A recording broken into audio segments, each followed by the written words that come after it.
Sorry, folks. We ran just a little bit long in Stupid O'Clock.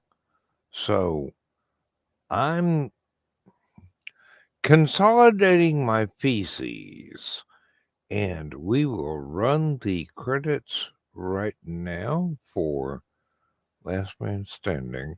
And I'm hoping that others besides one of my best friends will join me shortly once we hit the button for the.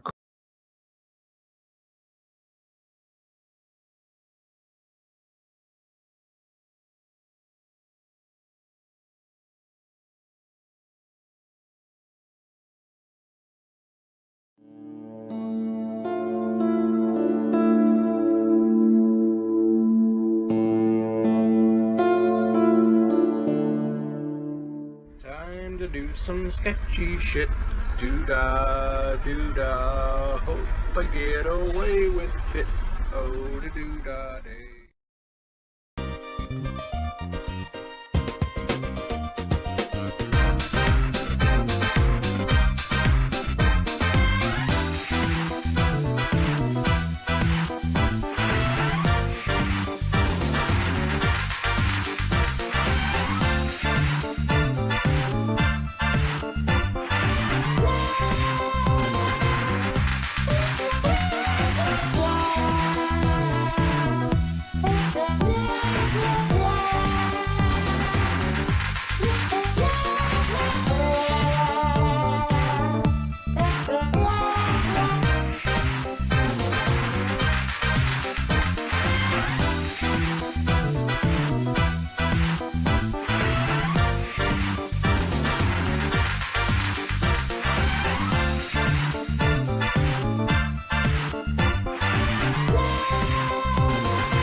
Hello. Let me see if I can get this layout set up. There we go. There we go. Yeah. Um, Welcome to Last Man Standing. I am Dan Hollifield. Uh, we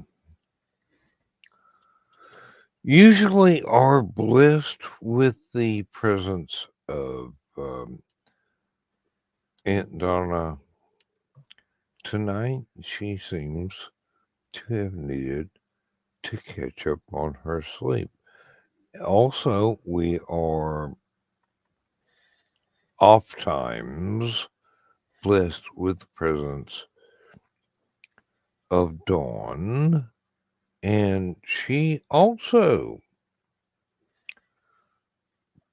for some reason, needs to sleep. One day I will figure out what this sleep concept is and try it out, but not before my batteries are recharged. With me tonight, I've got Joe Bachman, the artist in How should, how can I say wood burning? Because a lot of people are not going to think there's artistry, but you make it so. Pyrography.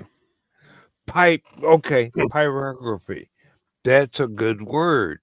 Not to be Um, confused with pornography, which is how most people read it when I type it out. But that's also a good word, and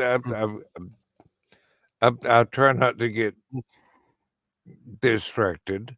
But yeah, Thesis yes, is walking the dog, but will show up in just a bit.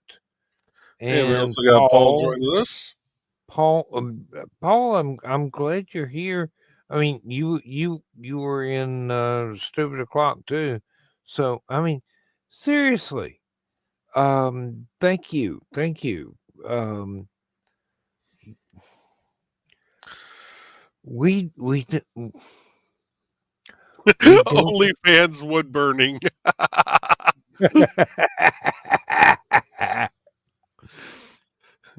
If the burning lasts for more than 4 hours, please consult your physician. If the burning lasts for more than 4 hours, you're gonna have to pay Joe an extra $20 for that piece of art.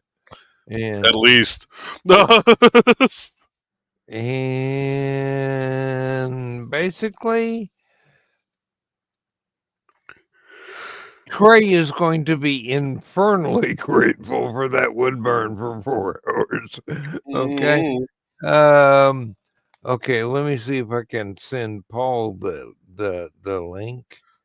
Um. Oh, I don't have that started up on this I computer. can earn. I don't know if I don't think I'm friends with Paul. Or if I am or I not. will find out in just a second.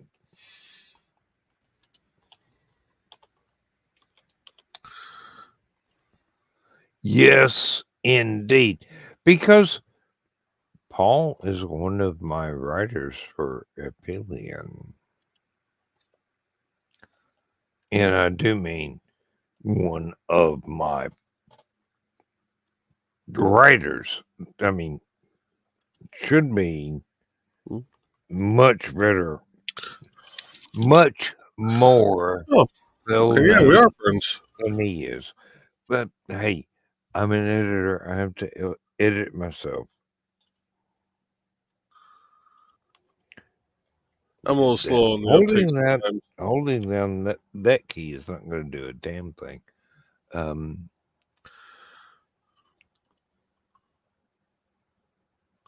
oh, wrong program. I sent him the link. Okay.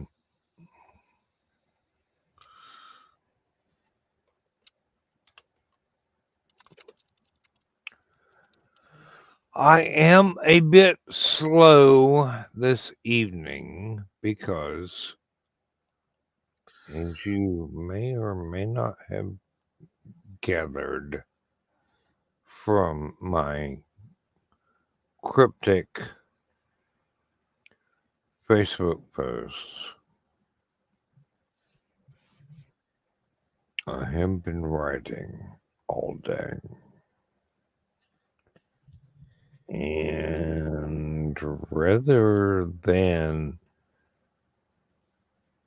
tell me I need to do more stuff around the house, my wife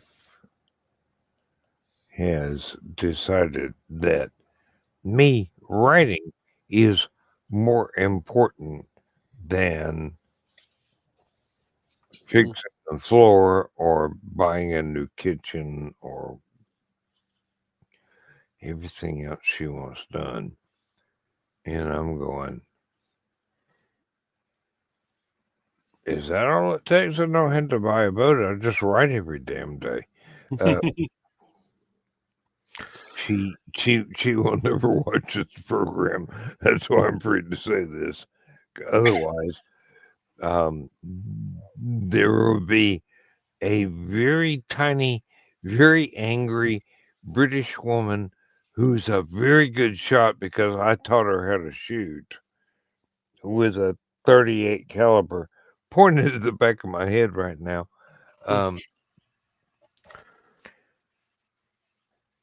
Well, I'm at the point in my story. Um, I'm trying to decide if the landing party is going to meet the creature, get to run across the creatures that they're having a hard time spotting with their sensors. Joan, Needs more metachlorians. no. Wrong universe. Um, no, Joe has. He sent me a story that knocked my socks off. I mean, seriously. I wound up barefooted unexpectedly while reading Joe's submission. And I don't have the faintest idea how that happened. The dog was terribly surprised, and Lindsay was going, "More laundry? Do you mind?" And Normally, I only have that effect on my wife. hey,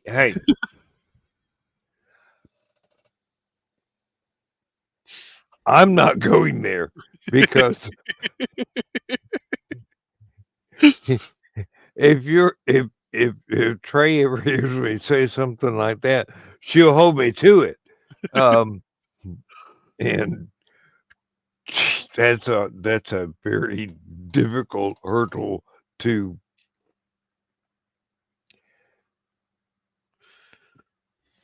navigate. Um, there were several words that I had to choose from, and I'm not looking it up on Chat GPT. I'll tell you that right now. Um, no, Joe.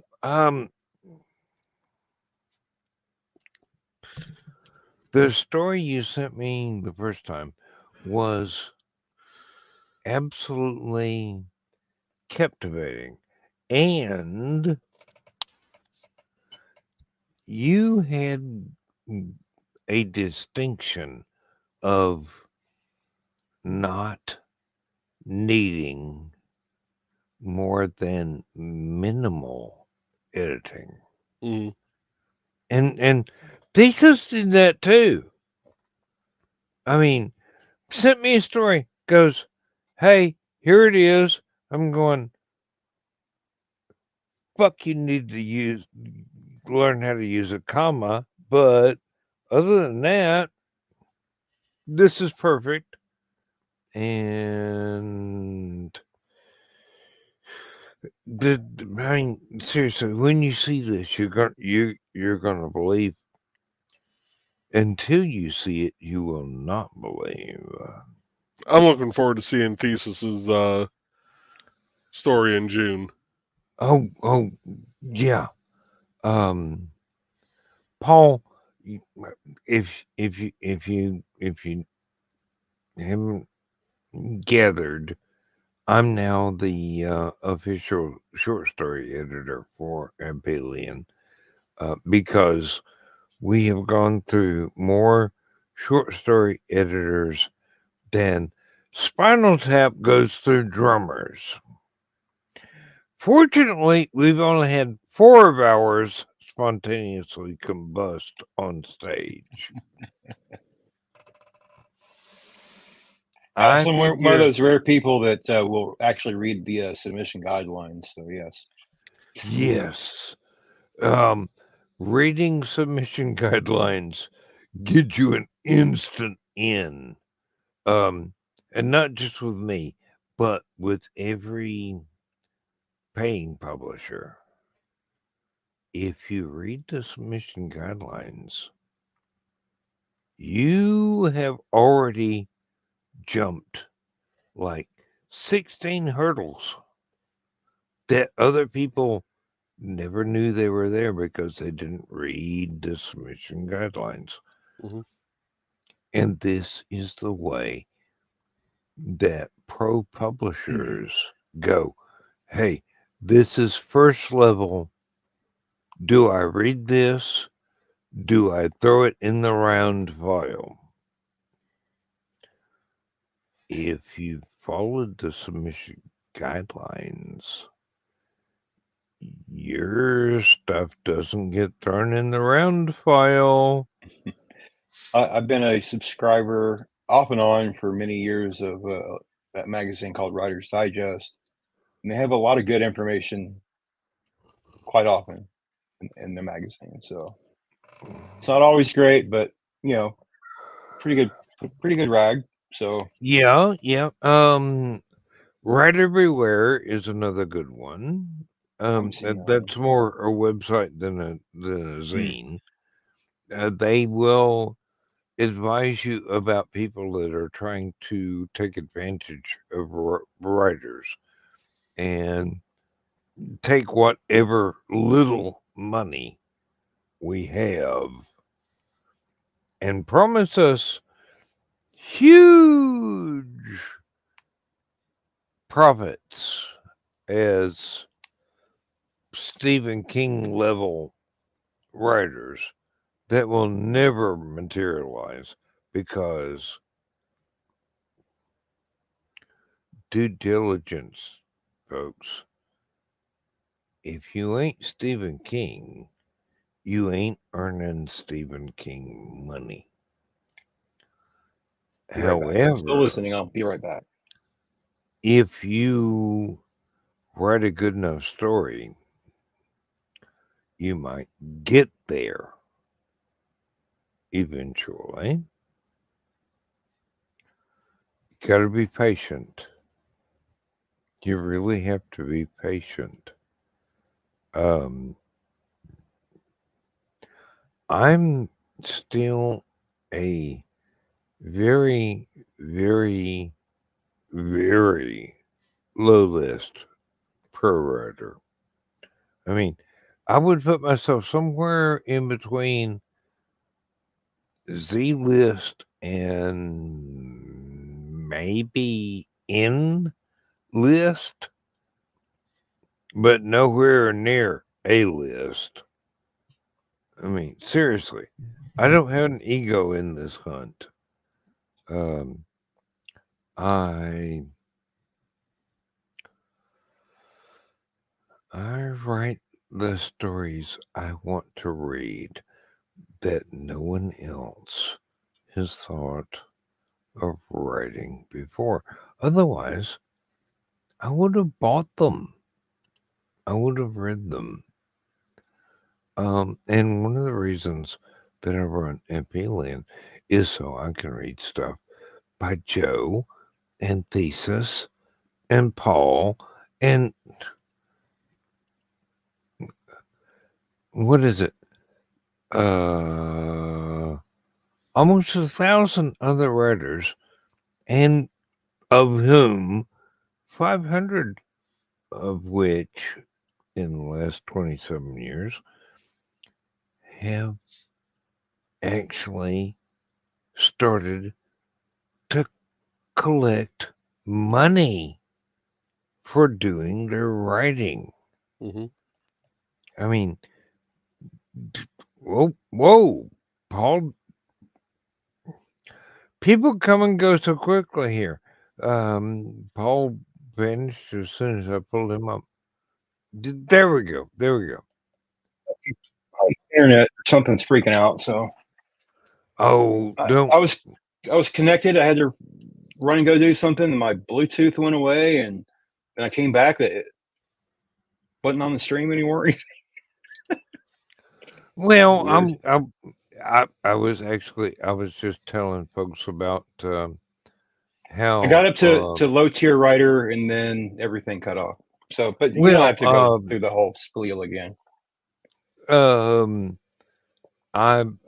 I've been blessed with having people in here to gift the world with writers. Mm. And, You know the drill, Paul. You've been there. I mean, shit, you wouldn't even know who I was without that. Um, Yeah. The person who or the company that published J.E. Deegan stuff, they list you on their website for what it's worth at their website. But oh I found that out. fuck! I was looking I'm for a, his book Limbo Land, and I couldn't find it anywhere. And I was talking to him. He said, "Try this publisher that published it." I'm trying to say, "Look, just put it on Kindle," but he I don't know why he won't. But I wound up finding it today or last night in Amazon Italy, and I just paid $30 something for a book, an $11 book. So, but that's fine. I lost my original copy, and I wanted another copy badly, Mm. and so it's. I'm. I know he won't get anything from it. I think it's probably a used book. Um, but oh I never even attempt to make money off of Aphelion. I mean, oh no, I know. seriously, I'm. It cost me $5 grand a year, basically, just to keep the magazine online and Really? let people pub. Yeah, I mean, it's out of my pocket. I don't care. I'm not trying to make money. There's no ads. There's Hmm. no fees. There's only the appreciation Well, of what's the expense on everyone's. that? Is it the Mm, traffic you get? no, no, no.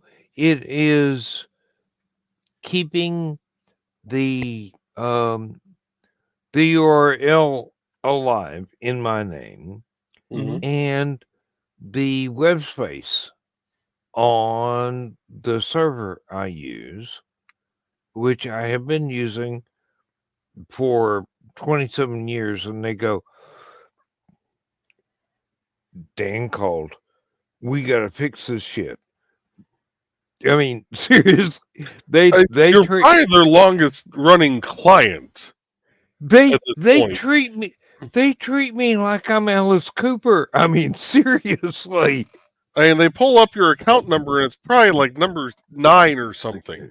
I Uh, let's 7, but who's counting?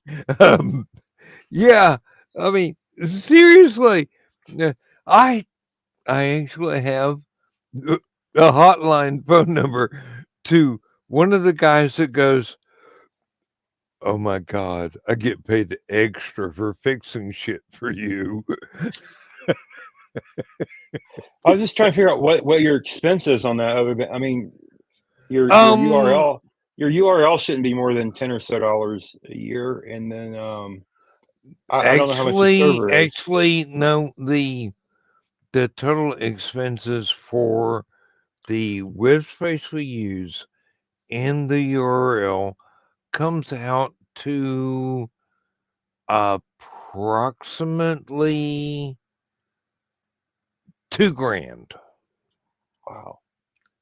Yeah, no, and most of that is rental on the web space. The URL, I've already paid for that for the next 25 years. I mean, and they whatever they web space offer me you're the on. deal, and I go, "What do I have to kiss, and who has to bend over?" I mean, I mean, seriously. it's great having the kind of service, the customer service that you have, but it's just like I pay um, for my URL. I use Namecheap, and then I've been using recently for hosting stuff as Racknerd, and with Racknerd I pay $30 a year. Rack nerd. Yeah, Okay. Mm, but I don't know what your bandwidth is or anything like that, and but neither do I. I mean, and but I don't care about it. It's well, the URL is registered with Network Solutions, I do believe is the name of it.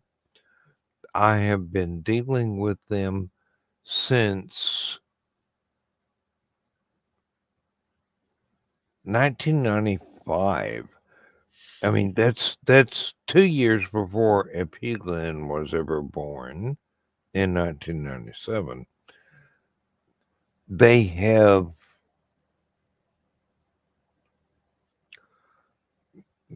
there there's nothing these folks will not bend over backwards to do for one of their customers. I swear. Network Solutions, and this is just for the domain name. Um, the actual website is, well, the hosting company has moved from Atlanta to Seattle to I don't know where. But if I have a problem and I'll dial the phone number, I get the same little girl that I talked to in '97. And I keep calling her a little girl because she's probably got grandchildren by now. I know I've got great grandchildren by now. Um, I was nowhere near there 9 months ago. Don't say that. Uh, but Network Solutions for the domain, and well, I guess I can say this. It's not racist or anything. Um, I contact them through America.net, and I have done since the late 1990s.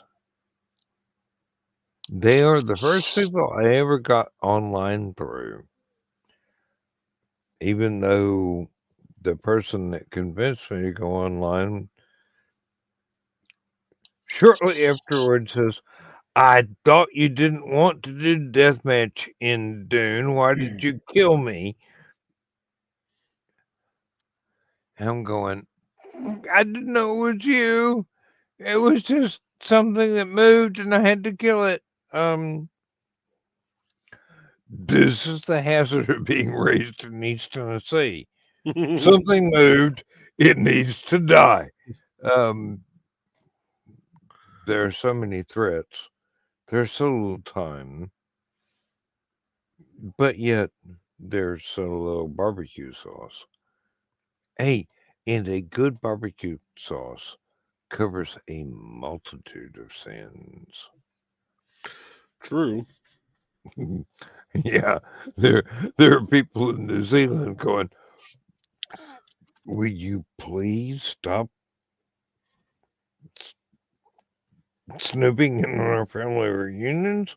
We're not supposed to cook people anymore.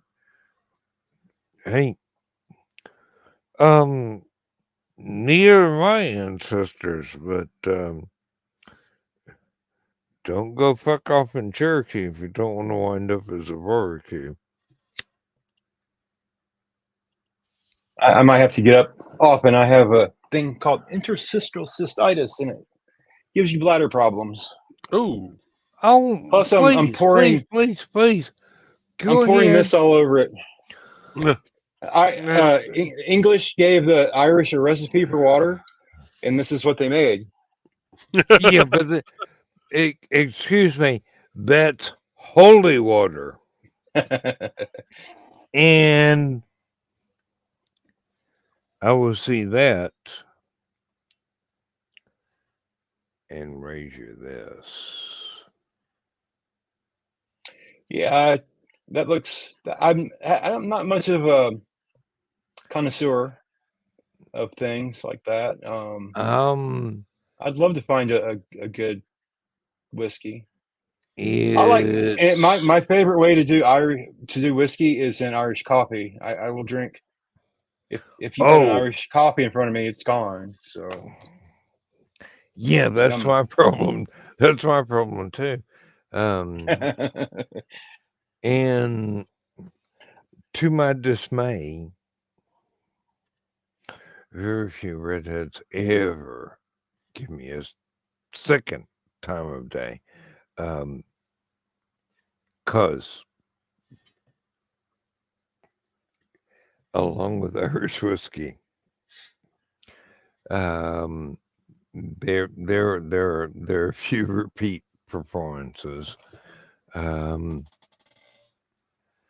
oh, and Lindsay is gonna so kill me. I mean, seriously, my wife is gonna my wife is gonna hunt me down and murder me, and Nick Cockert is gonna help her because I deserve it. Um, oh God. Um, Sorry, I just forgot I needed to submit my time for work. Your time for work. You're not allowed to work. I mm, was I went to the dentist today to get my tooth cleaned, and I was flirting with the dental hygienist. She was a cutie. I couldn't help flirting with her. I I didn't realize you were from South Georgia. Uh, Tooth cleaned. Um,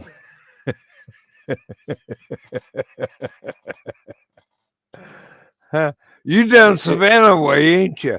Um, it's the I think it's the English blood, English and Irish bloodline. um, That's all I can figure. well, as I noted to someone else online, Georgia was the last official British colony in what became the United States.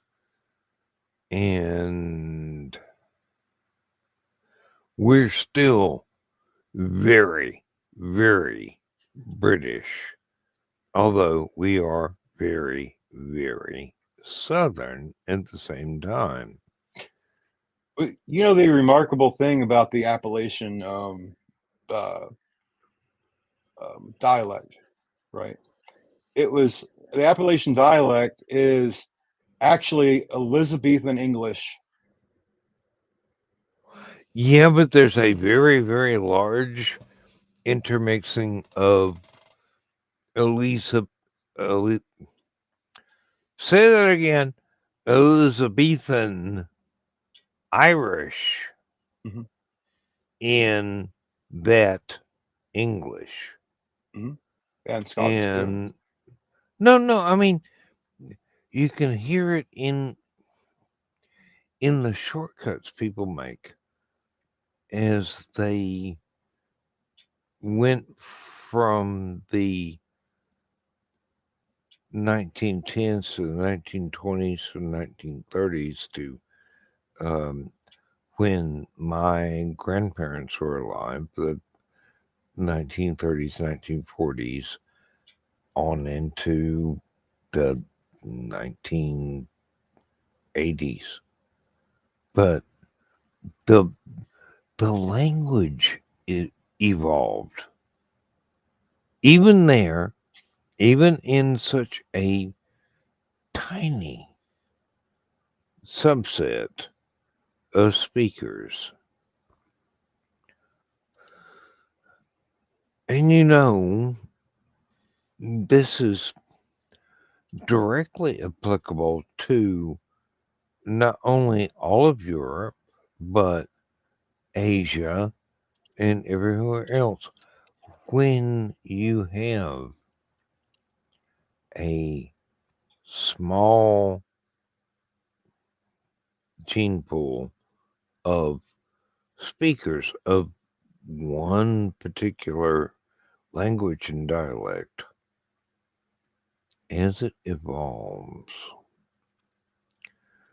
there are even more throwbacks to the original that get carried over that no one actively speaking it realizes. I mean, there are Irish words and Scottish words and French words that people in Georgia say all the time, and they think they're talking, you know, somewhere between Jack Daniels and redneck dialect. Um, and those are two different dialects. Let me tell you, I Oh yeah. speak both of those, but not tonight. Um, but every every isolated gene pool will develop its own individual dialect, spelling, and pronunciation guide. You, if you're not part of that, you're a flatlander, basically. You ain't from these hills, are you? And with my accent, I mean, not so nuclear built accent. If you watch Henry Cho's comedy routines, you know where my accent came from. And I go, yes, I am from around here, but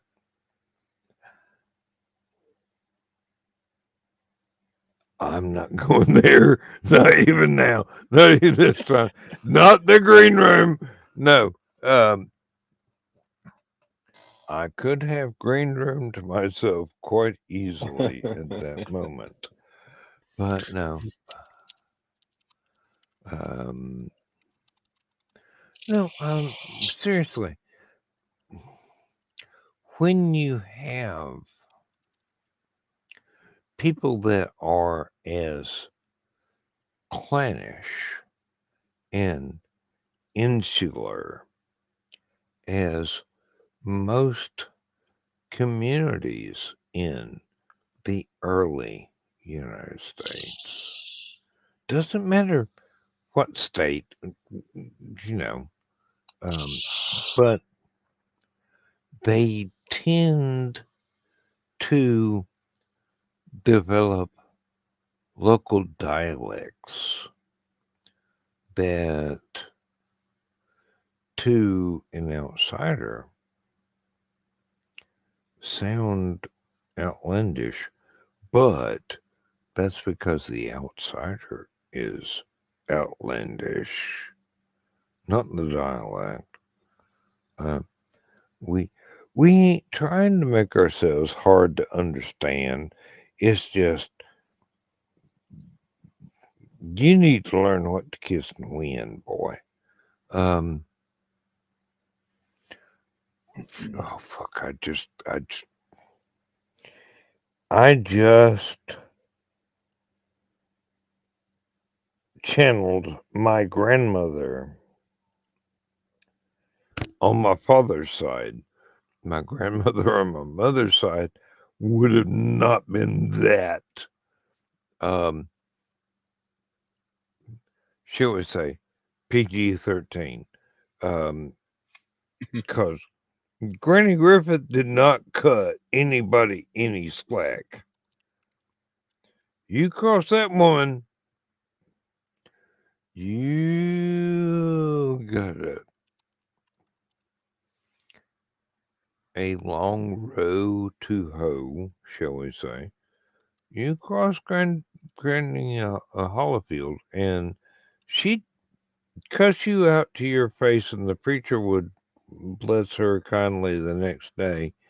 But Granny Griffith had more of the Irish and Scots and French and Turkish ancestors that allowed her to be a bit more colorful, then I'm going to publicly admit, and my little brother, who may eventually watch this sometime in the 27th century, um, will go, "Hey, I don't remember that," and I'm going, "Ask our sister; she knows." Um,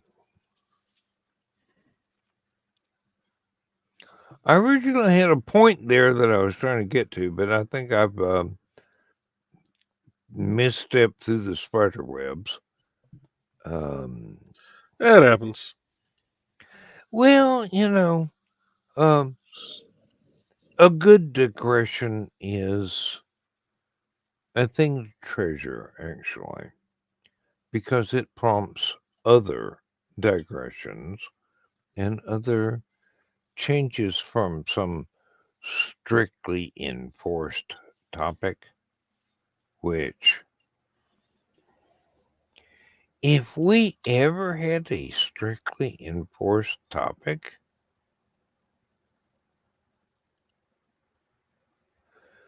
Joe Dog would have written it, and I'm going,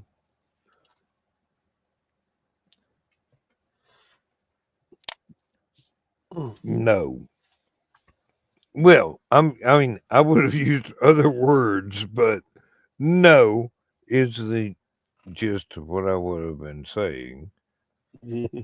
Oh, and finally, Thesis is through eating, and he is here with us right now. Thesis. Hello. Good evening, sir. Oh, and I seriously have to thank Thesis for the story he submitted to me this week because holy fuck, you're not gonna believe how good this is when you read it.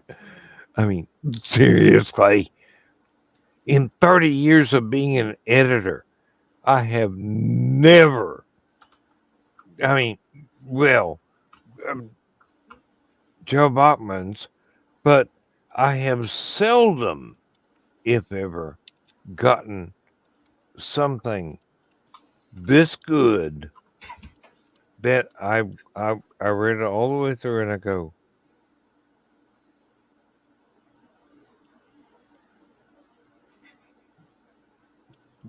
do I dare unleash this on an unsuspecting world?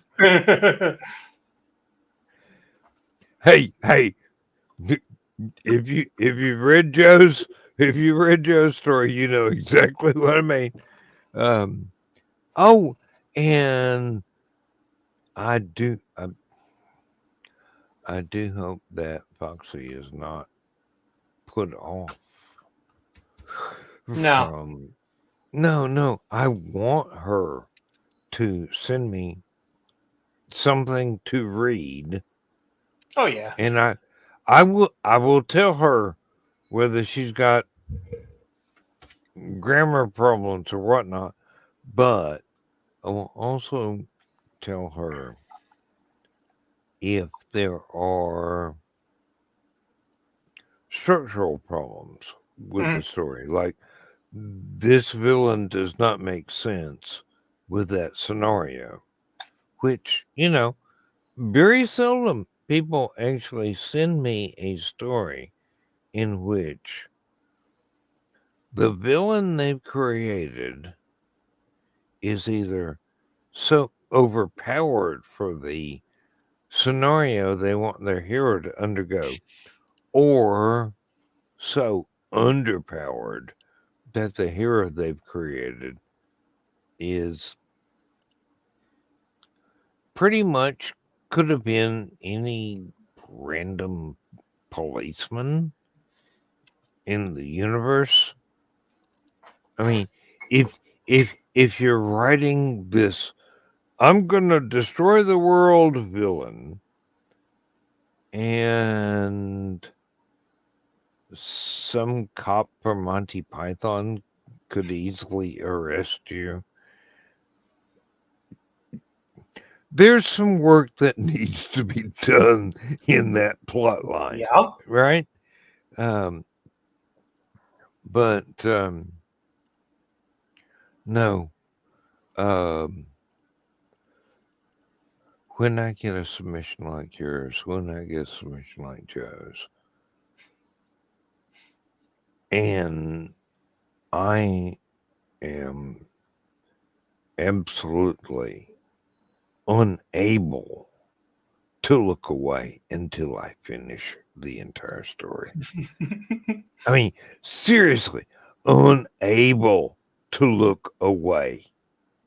There, in 30 years, very, very few people have been able to do that to me.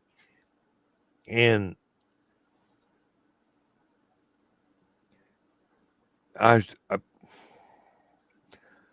I still support them to this day. Thank you, Stephanie. Um,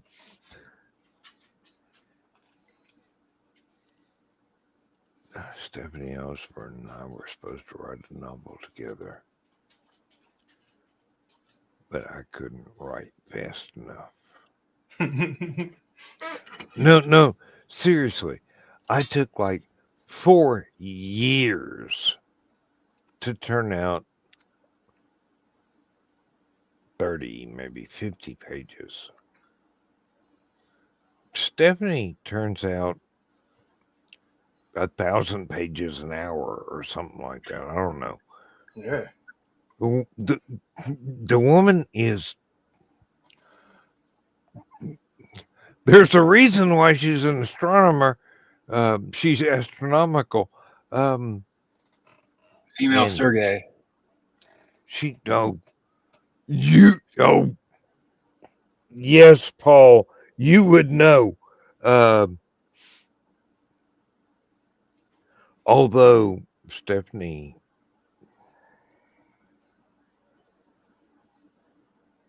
sorry, Sergey, Stephanie's better. Not as fast, but my God, when you read anything she's written, her name, her plot, her characters stick in your mind forever. You said what? Stephanie Owen? Stephanie Osborne. Oh, Osborne. She has stories on Aphelion. Um, she had a couple of preview things from her pro works. It's best to just look her up on Amazon because No. she has been a pro writer for. Good God, I met her when she had her first book out. I'm okay. I started saying I'm getting old, but that no, Stephanie's not getting old. She's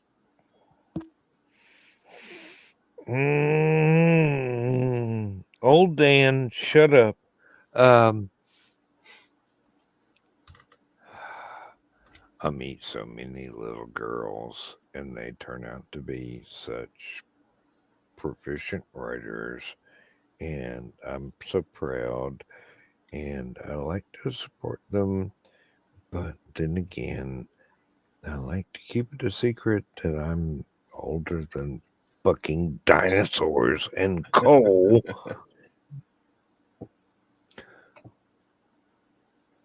Nick Tucker says I'm actually older than the Appalachian Mountains, which are older than bones evolved. Um, he's not wrong, but the house does need a lick of paint. So, oh, there's an entire story involved there about Lindsay nagging me to do household repairs about shit that's fallen in. And I'm going, hey, hey, hey, it was only built in the 1960s, not the 1760s. It can't be falling apart that quickly. And she's going, yep, fuck it is. Um, and she's not wrong. Um, this was a HUD house. Housing and Urban Development built my house from scraps left over from paying jobs. There is no 3 square feet of flooring or underflooring that is actually made out of the same wood. It's all bits and pieces of stuff that's been jigsawed together to make it a little teeny tiny house. Only, I think only the brickwork was professional. The rest of it was not even army surplus quality scrap. Seriously. John wouldn't need more than about 2 ounces of serious putty to blow this damn thing entirely to bits. And with this amount of square footage, it probably should take a pound or two. But no, not my house. All right, when I get through rebuilding it, it'll be Walhalla again. Maybe. Depends on the paint job. I just noticed you have your sign over your shoulder there, Bladed. Yep. Every time I'm on camera, most of the time, it's right there. Or that side, yeah. That's like, yeah. I do the My same side, thing. your I'm side, like, my side, your side. Yeah. Do I point this way? No, I point this way. Go over there. No. Nobody watches Farscape, do they? Is that me? I do want to say that when we interest Joe in doing something like the signs he made for Lindsay and I, or the sign he made for Thesis,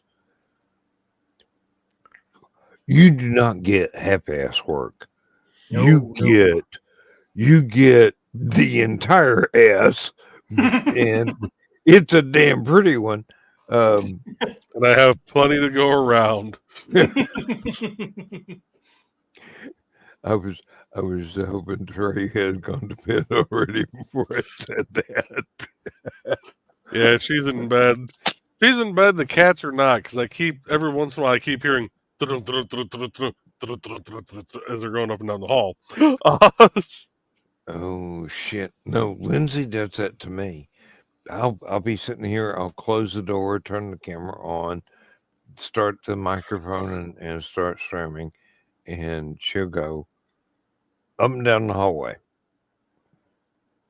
and the dog will go up and down the hallway, and then one or more of the cats that she has decided to allow the privilege of being indoors will go up and down the hallway. And I'm just sitting here going,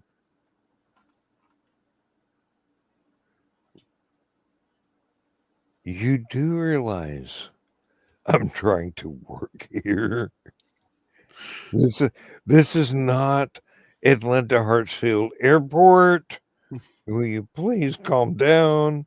And then the PA announcements come over, and I go, Joe Dog, shut the up. Well, Bread. So we have a toy hanging off the bedroom door at the far end of the hallway. Because actually, from where I'm sitting directly beneath the living room. Over here would be our bedroom. Down at the other end of the hall is where my mom's bedroom was and the bathroom.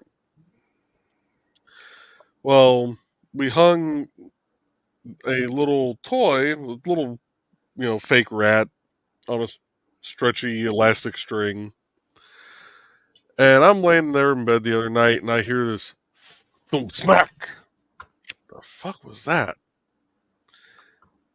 And so I kind of lean over, and I'm looking out the door down the hallway, and here comes Bread with the toy in his mouth, dragging this thing down the hallway, stretching this elastic band out.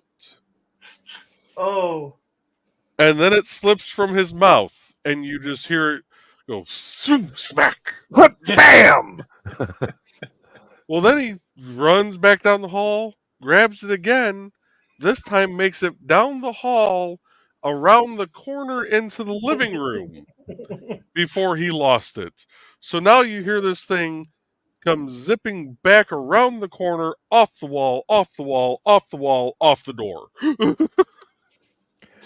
I With him chasing after it. I am totally reminded of an episode of Gummer Pile where he's going, I realized one of my swish booms was missing. So I went and kicked the mortar launcher and it fired through the roof. And I'm going, Cat, you do realize that bugger is on a string, and if you drag it all the way down here, it's going to snap your head clean off quicker than Dirty Harry can use a 44 Magnum. But then you let it go for fun, so you could chase it down again.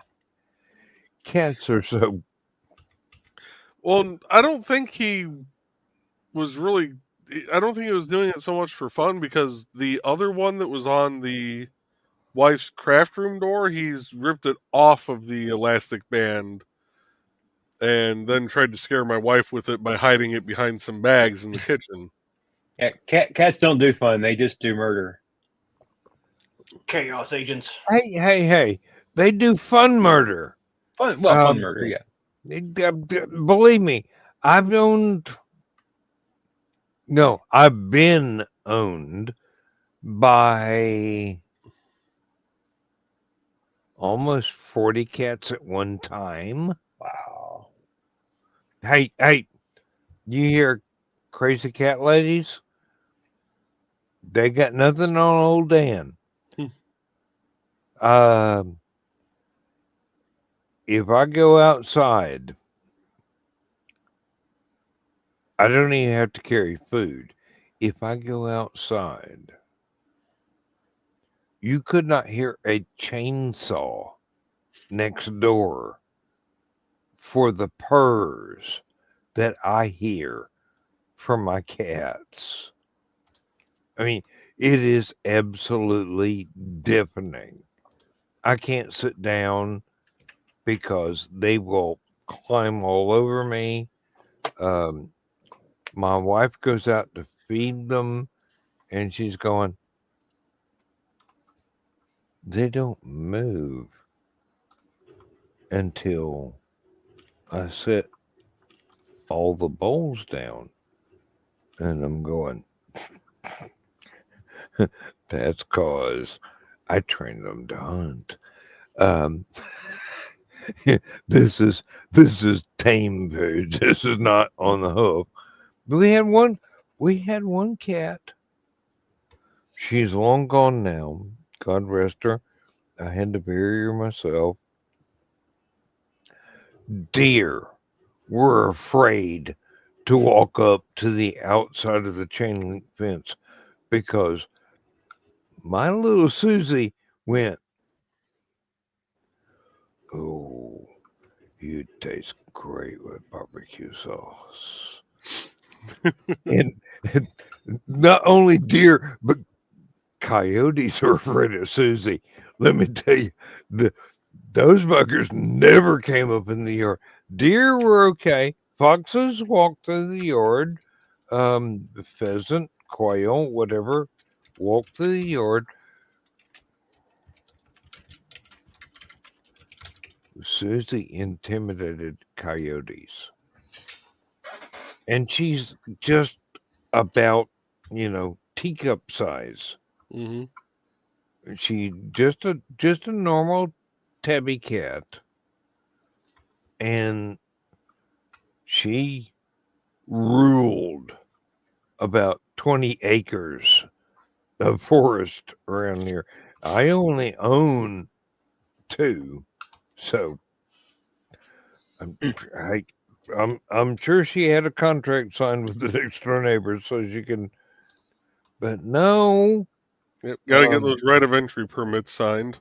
uh, uh, Well, coyotes. and actually, we're talking about a cat, so it's actually your neighbor that would have had to sign the right of entry with the cat. With the cat, Yeah, yes. yeah. It wouldn't Um, have been the cat signing; it would have been your neighbor signing. Uh, yeah, I didn't even see the paperwork. That there was a paw print on something. I just went, okay, oh, give the it to cat the just forged your lawyer. name. No, the cat didn't forge my name. Um, Eventually, I had to forge the cat's name. Um, hey, there was no other way to get to that. We'll touch that treasure hunting story some other time. But um, cats are very good at digging. I'll just say no. Susie kept all of the local wildlife very respectable, respecting her territory, even though she was confined inside a chain link fence, and they weren't. They didn't come anywhere near her. Not a coyote, not a wolf, not a fox. They did not get near enough for her to reach out through the chain link and go, "Grr," 'cause she would and giggle about it. Hey, Thesis, you have no idea. Have, I'm sure there is a martial art that is patterned off of not only house cats, but predatory large felines as well as canines. I'm it just occurred to me to add the two together. But no, there has to be a martial art that is if you come close to me, I'm going to claw your face off and Tiger probably style. use Yeah, your pretty much. children as a litter box. Um, Shaolin Tiger Claw. Yeah, that's pretty much the basis right yeah. there. Here, kitty, kitty, kitty. Um, Shit, my door just kind of vibrated. And the dog's the only one inside. Um, uh, no, fuck. Now I've got a ghost cat. Um, I'll never live this down. I'll never. Oh I have a God. I have a bit of a question, if you don't mind me changing the subject. Oh no, go for it. Go for it. Um, I was thinking about something lately. I've always read and tried to, you know, do this myself. Create a good opening sentence or opening paragraph. But when I start a story, but I was thinking about that the last few days because I read a lot, and some books I enjoy do not have a good opening paragraph or sentence, or they just don't. It's not there. You could read 3 chapters before you get to where the book actually starts. What I was thinking though is, what are the expectations on that? Is that because, like, if you're approaching maybe a new subject or a new author, that you might look for that grab, but when you're reading somebody that like if you're reading Stephen King or Hugh Howey or whoever, um, and is that do you kind of does that expectation go away? Because a lot of times I'll read it if it doesn't snatch my attention.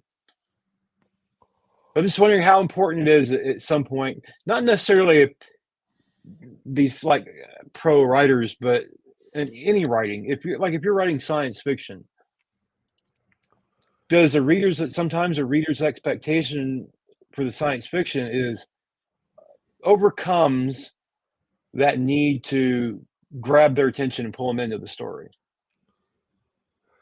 When you reach the point that your name on the cover is actually in larger font than the title of the book, then you can stop worrying about, do I actually need to interest my reader in the story?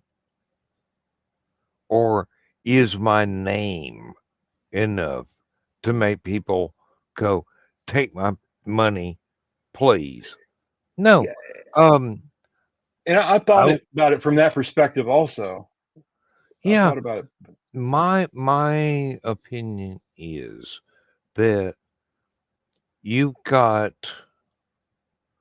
3 sentences on the first page to grab your reader's interest and keep them going. If you cannot get them interested in the first 3 sentences, there you really have to work harder. Um, if it takes you half a chapter, 2 chapters, whatever, to get that hook that keeps people coming back, well, so be it. But for really low level writers like myself, if you can't do it in the first 3 sentences, they're not going to give you their time, excuse me. They're not going to invest themselves in finding out what else you can do.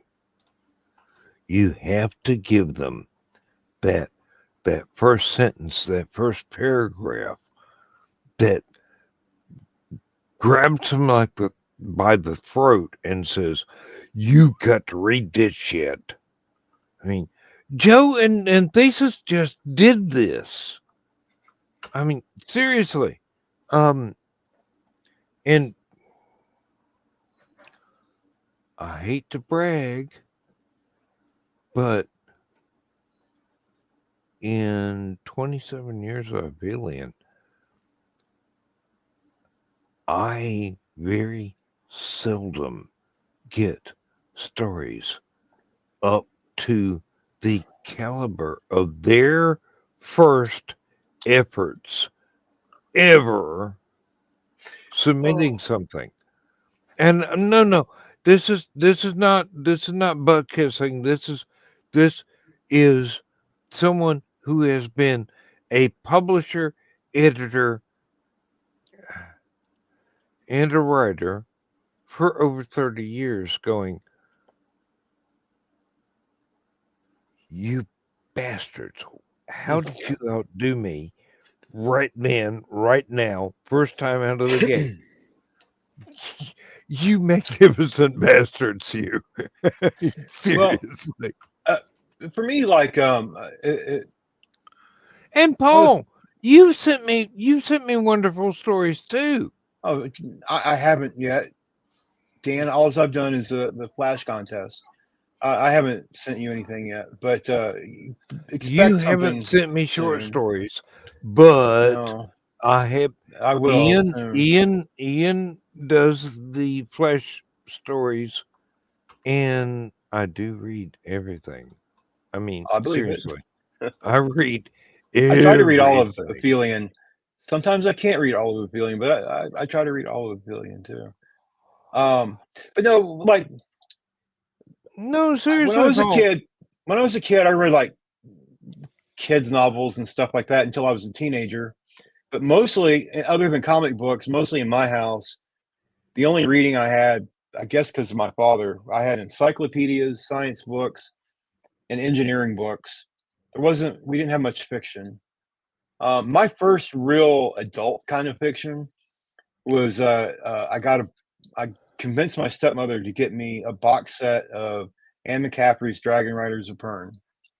It was like the first 3 or 4 books, starting with the Dragon Riders of Pern and all the way to the White Dragon. All the way to White Dragon. Yes, I Now, know the collection.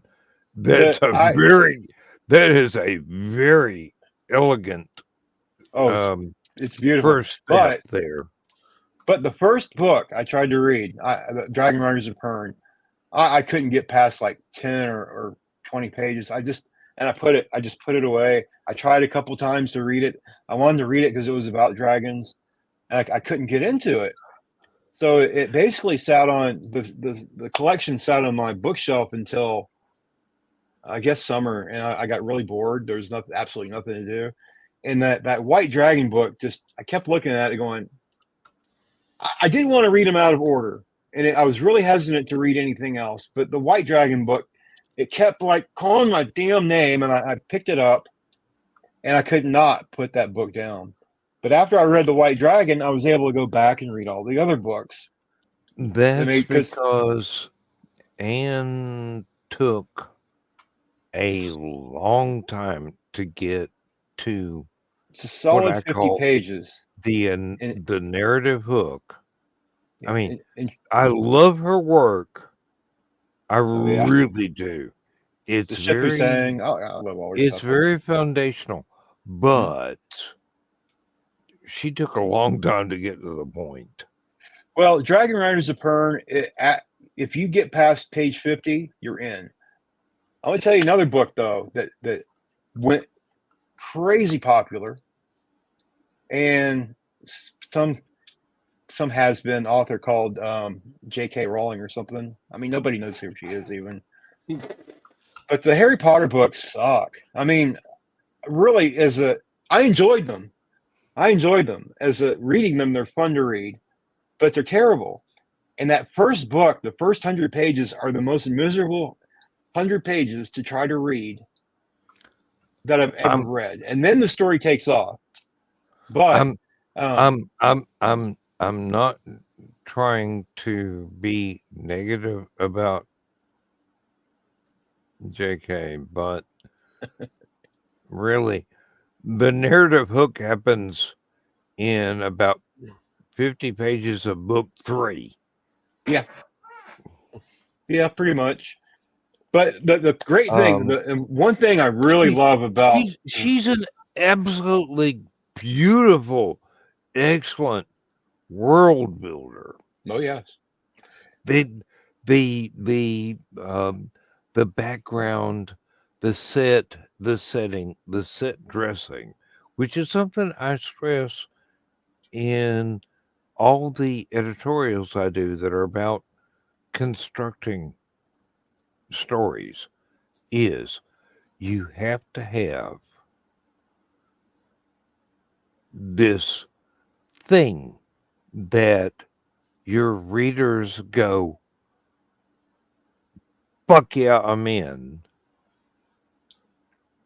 You have to have not only the narrative hook, but you have to have the universe it takes place in, the stage it takes place on, and every bit of furniture the set decorator for that play has chosen to make it real to you, the reader. Set, setting, set dressing. Um, the set is the world, the setting is the stage, the set dressing is the props and decorations. You you cannot write a detective story without going, okay, this is not Los Angeles, but Dashiell Hammett will forgive me for stealing San Francisco. You can't have the setting without describing everything that is in the environment, and you cannot have the set dressing without including at least one Chekhov's gun prop. Because you know when you, when you write a story and you put something that obvious in the opening, if you don't use it before the ending of the story, your readers are going to feel cheated. I mean, I can't write a Marinibrium story without, oh my God, they're actually going to use a particular brand of alcohol as a major plot point in this story, or to quote one of my, oh, Joe, you remember my 3 albums that are actually live? Hmm.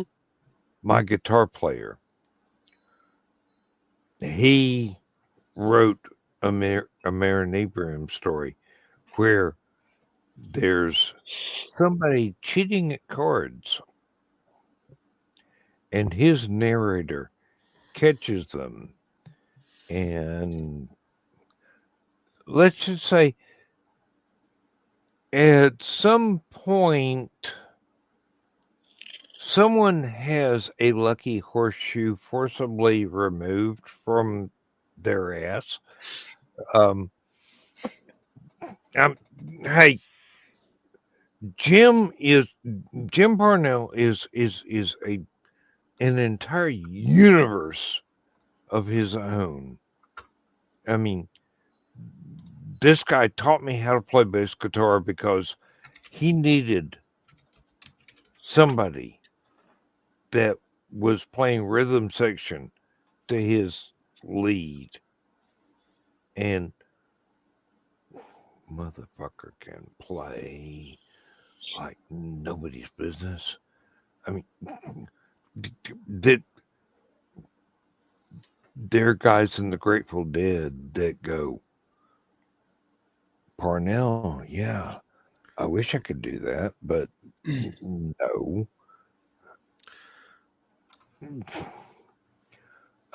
And he's gonna give me shit if he ever watches this and hears his name being mentioned, because he's very modest. He really is. He doesn't need to be, but he really is. Um, First ran across him in my art classes at University of Georgia, and the teacher would post stuff on the wall around the classroom, and I looked at Jim's stuff and I go, oh fuck, I've got competition. I mean, seriously, that was my first thought. Oh fuck, I've got competition. Um, he's not. I mean, my ego, as massive as it is, aside, he was a threat to my.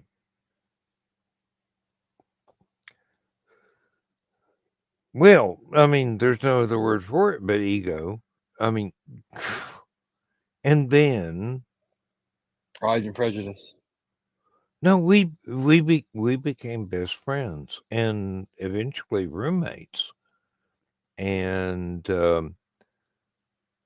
I had a very simplistic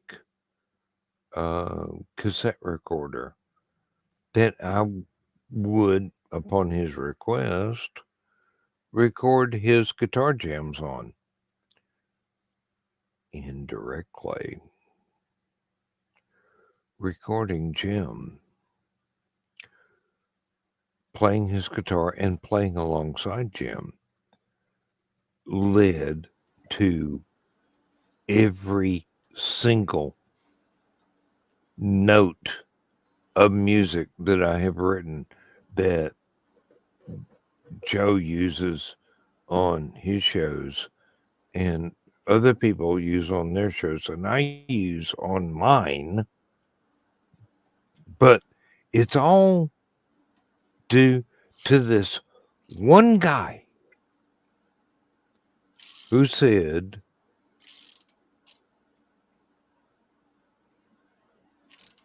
I need someone to jam with. I mean, that'd be like Thesis finding one person that said, I need a sparring partner. Can you teach me how to be better? In this case, I didn't have to teach Jim how to be better. I had to teach myself from scratch how to actually do shit. And now I've got what, 9 albums on Bandcamp? Um, I could turn out one a week if I wanted to, because I'm I'm just prolific as far as music goes, and it's kind of easy to do things the way that I do. But if I were doing the live jamming thing like we used to,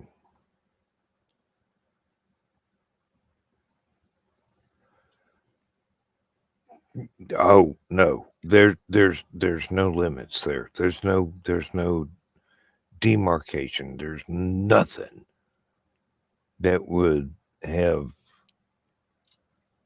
prevented us from being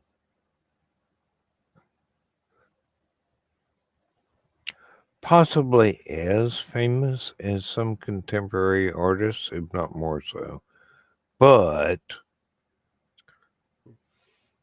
life got in the way. And Jim fell in love with the second most beautiful woman on the planet. First is Lindsay. Um, and ran off to get married to her. Tachu, believe me, you're only second because you ain't mine. All right. Um, but no, she's you would not believe how wonderful that woman is. You would not believe how wonderful Jim is. Um, this is shit I ought to write down. You know, Mhm. this Should. this belongs in Tractor of Introspection, not a live show. Um, Speaking of live shows, apparently we're doing live streams for real cheap, according to the state of Indiana. So you've probably heard me mention on one of my shows recently. Indiana passed a law that all public meetings, starting July 1st, 2025, must be either live streamed or recorded. What? And according to the fiscal impact statement that the little study that the state did, additional information. According to the Indiana Department of Administration, it costs approximately $10,000 per hour per event to live stream a meeting, as well as provide the equipment and expertise needed to run the event.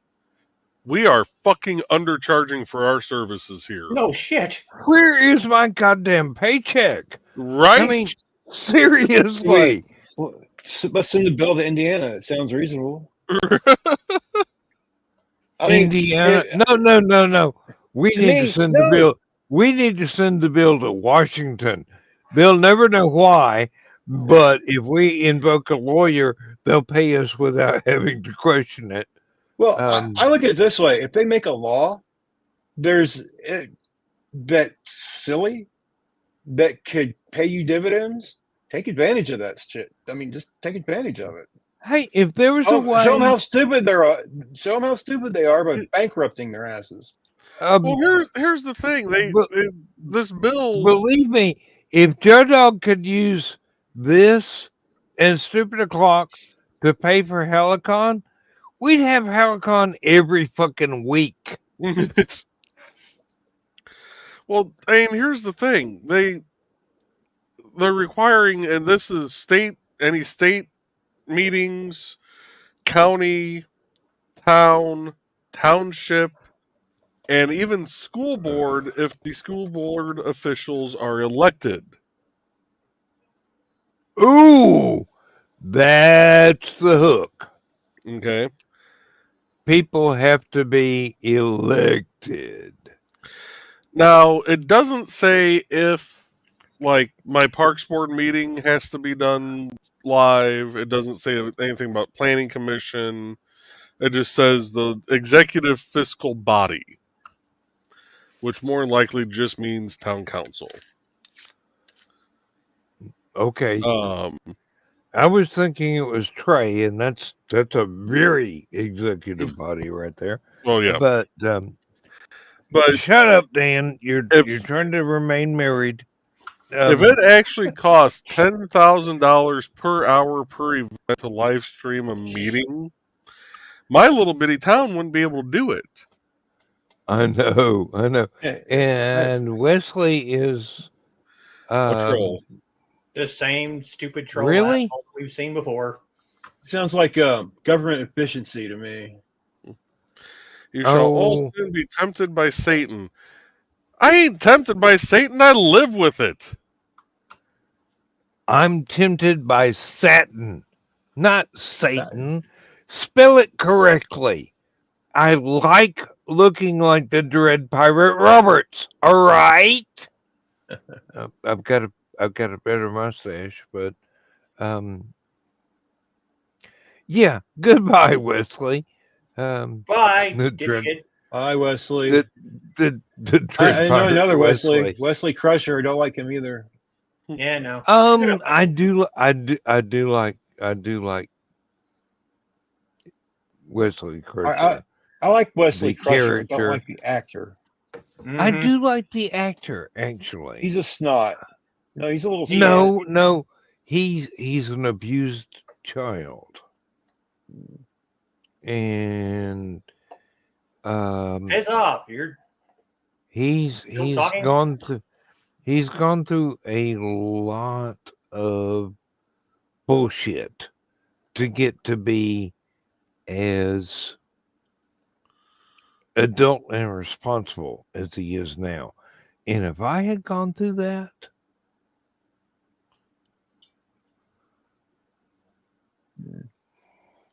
if I had gone through that, there'd be I an haven't read. extra serial killer in the I world haven't read right anything now. all that bad that Will Wheaton went through. I mean, he suffers from depression and stuff, but I mean, Um, he, he had it made on like the set of Star Trek and things like that. He was you know, well, his parents were there. Everybody was super nice to him on the set of Star Trek. I don't think he had that too many difficulties as a child actor. Not like a lot of them. his his parents stole every bit of his paycheck for years. I mean, the entire time he was on Next Gen, he didn't get a dime. His mom and dad threw that away on Fast Living. He and until he was old enough to take control of his own life and his own finances, his parents ran away with his money. I mean, there are plenty of Hollywood stories just exactly like that, where a child star was the cash cow for Oh their yeah, family. sure. And um, what's really awesome is that not only does he still remember Trek as being one of the basic elements of what a family should be, but how to free yourself from predatory adults. Um, I'm, I don't know that I could say it better, but somebody else probably could. I'm not professional writer. I may be, but sometimes words do escape me when Saying you're I not a cunning am. linguist.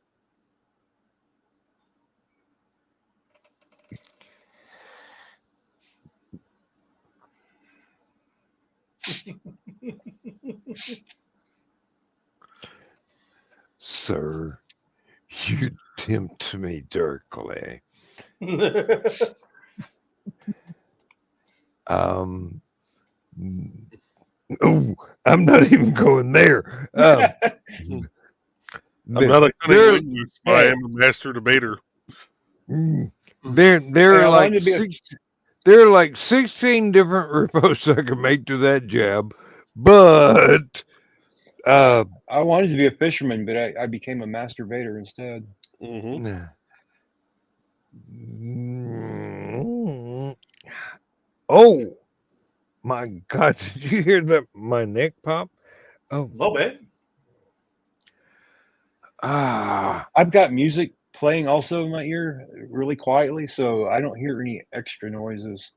Well, it's not my music, so it doesn't fucking count. No, Um, it's a live jazz stream, really quiet, mellow piano, jazz piano. that's I've been trying okay. to get my I'm mindset into this old like gumshoe detective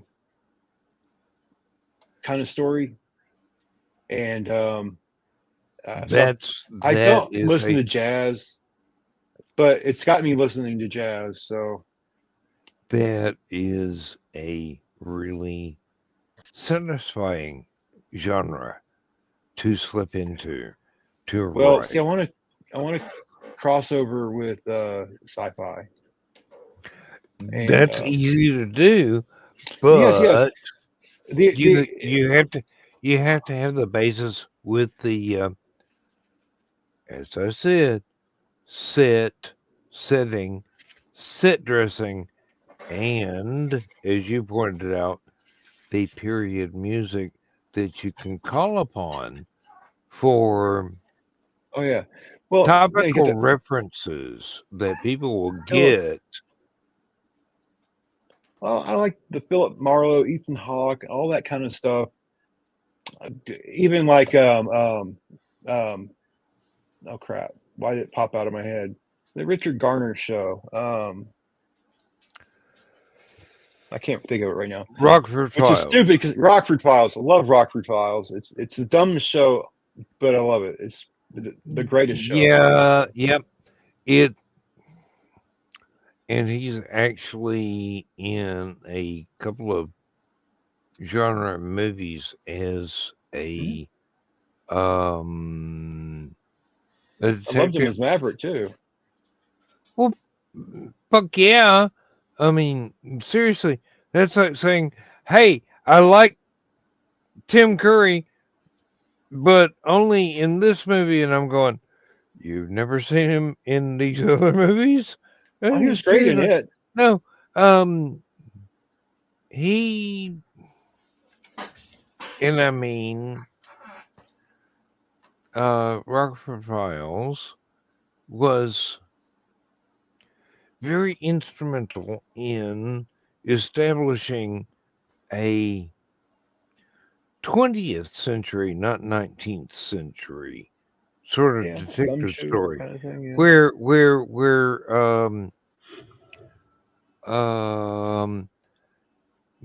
you have not James Garner but Hercule Poirot and Campion and uh,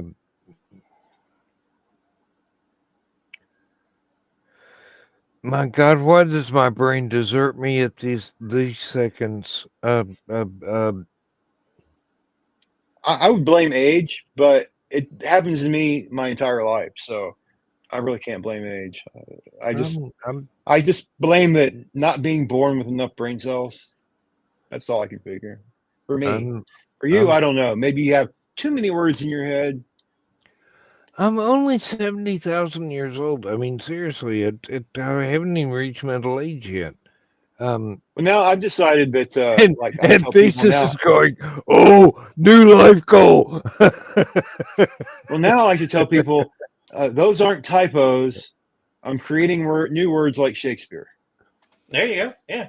I do that constantly, believe me. Emma, my wife is British. When I make a typo, she goes, I am never cooking for you again.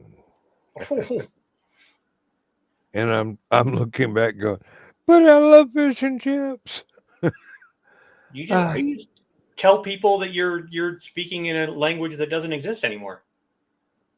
That's not a typo. That's just a word from a language that doesn't exist anymore. Look it up. Archie um, Bedelish. Yeah. basically, have you read the Merritt Oh, Abraham stories? That is exactly I've what read I some do. of them. I haven't read all of Um, them. Is that uh, possible to read all of them? there are a few where I run out of English words for the character to use, and I go, okay, this is what they would say in their native tongue, and then I translate it into English once I figure out how pissed off they are. I mean, look, when Kajak Tier starts nagging his spaceship's computer about what can you not do this when it's so simple, and the computer goes, I'm sorry, your mother mate's out of season. Leave me alone. I'm trying to reboot. I, and I render it in. It's not even phonetic because it's clicks and pheromones mixed together as speech, and only a universal translator can render that into something you and I can understand, except me.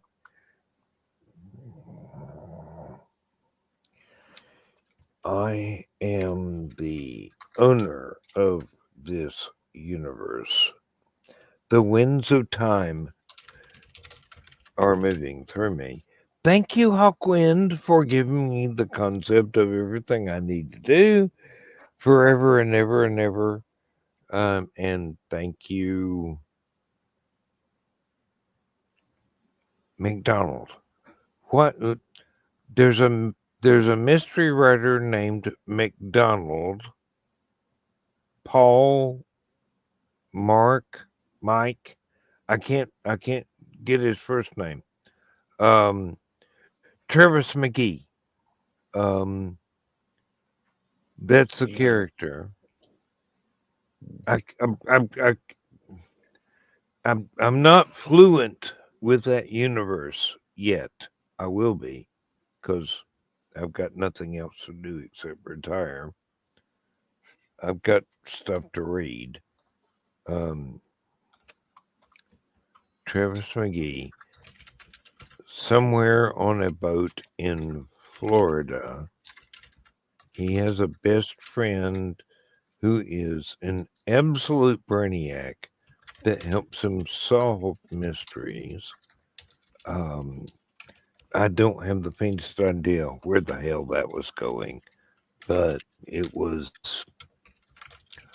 one of these things that even indirectly influences the way that I write because there there are things that I pull in from all of my life and I combine that with other things that I have yet to experience. And I wind up with stuff like um the tea house sign that Thesis has behind his shoulder. Yep. Um that's a perfect thing. And Joe did that for Thesis.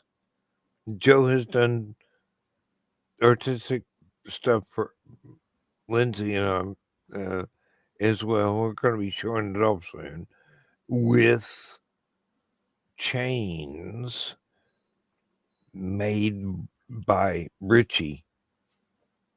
And I'm going, you son of a bitch, you did not let me pay you for that. And he goes, oh, well, you sent me a whole box of books. And I'm going, books are not always enough, my friend. I want to give you money. But no, he wouldn't allow that. I mean, seriously, if I ask Thesis to create something, I want to pay Thesis. If I ask Joe to create something, I want to pay Joe. Richie goes, fuck that. I'm having too much fun being on your show. Um, what am I supposed to do? I don't have his bank account number. I can't just I can't just pay him without his permission. Although that would be a really good idea. That would be a cool trick. Just wake up. I wish I could pull that trick off. Really. I made the background on my iPad. I made that. Oh, nice. Oh yeah, yeah. That's It's not a picture. Oh, Just scribbling. Hey. I was following a good to tutorial me. actually. I was following a tutorial on YouTube and made a really nice picture. There's more to it than that. Not a lot more. It's just a beach scene with no people or anything. It's just empty beach, water. And Well, it's really nice. It looks pretty though. I I like it because it turned out good. I was like, wow, I did that. I usually just draw cartoons. I That's awesome. actually created this background photo that I'm using, and I still need to go back and correct the windows in the Yeah, it TARDIS. need to be Linux instead.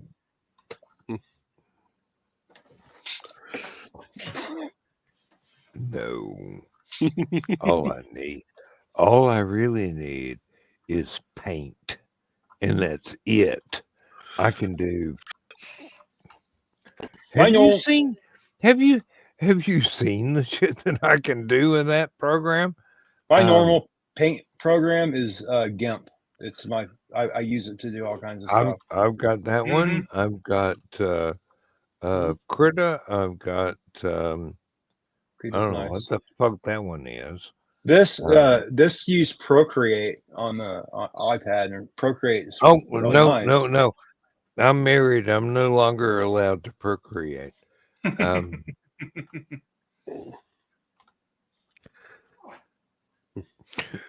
I know that feeling.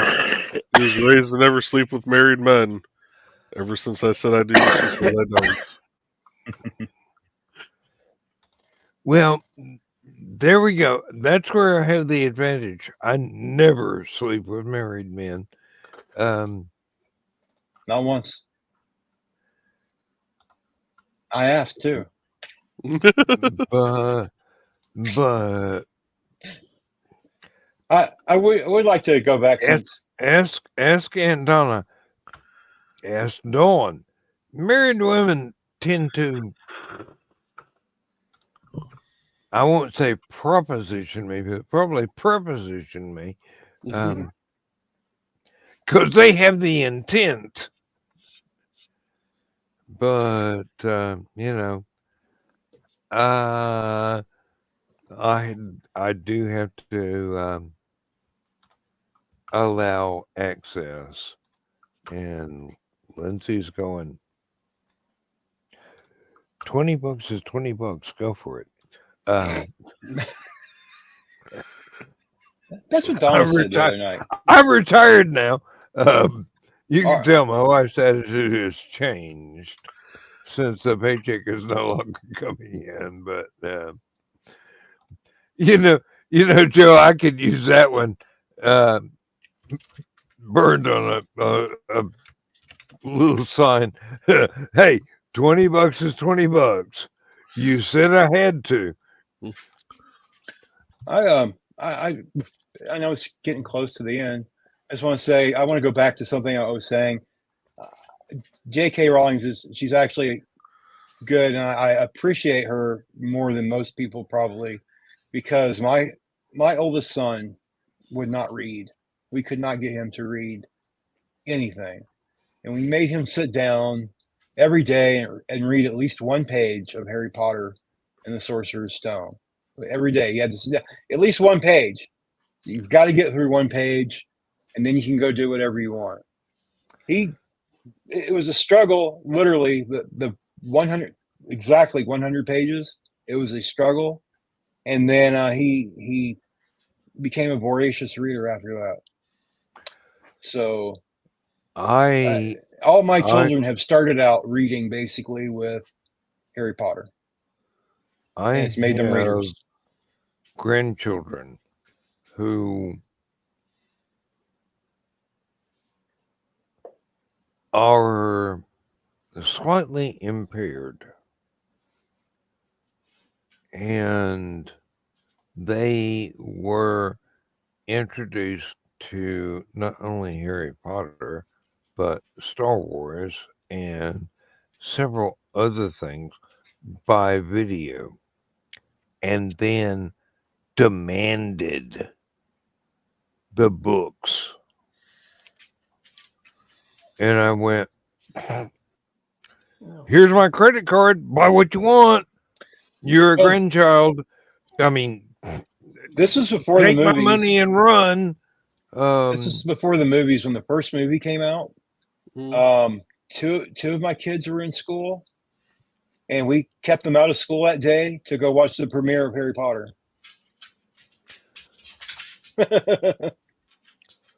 My second oldest stepdaughter is somewhere around her 40s at the moment. I'm sorry, Michelle. I'm trying not to give away secrets. She absolutely adores the Trolls movie and anything having to do with Shining Time Station Mm. and the trains because she's absolutely fascinated with trains. My oldest daughter is damn near 60. My Wow. God, how did I get that old? And she's got children and grandchildren, and she's got her own great grandchildren. And we're still going, hey, did you see this thing that they did that time that oh you watched the episode. Okay, I'm sorry. Didn't mean to bring it back up, but that was cool and yeah. And here's the book.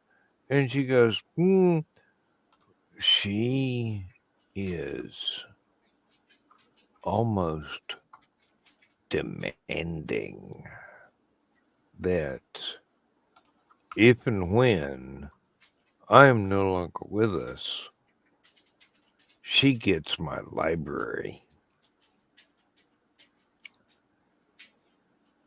We're talking 3, maybe 4 moving vans could not shift this many books at one time. And actually, I was thinking I'd probably donate it to my high school because there will always be kids like me that the library was their their shield, their armor against all the crap that being a teenager can throw at you, especially in high school when you may not know exactly who you are yet. You may not know exactly why you are yet, but you do know there are things that you can open up and have these printed words, and they can take you to many, many alternate dimensions. And they can indirectly improve your life and teach you social skills that you will definitely need later on. But still, while doing that, they are a pathway to Ray Bradbury's Mars or Edgar Rice Burroughs' Mars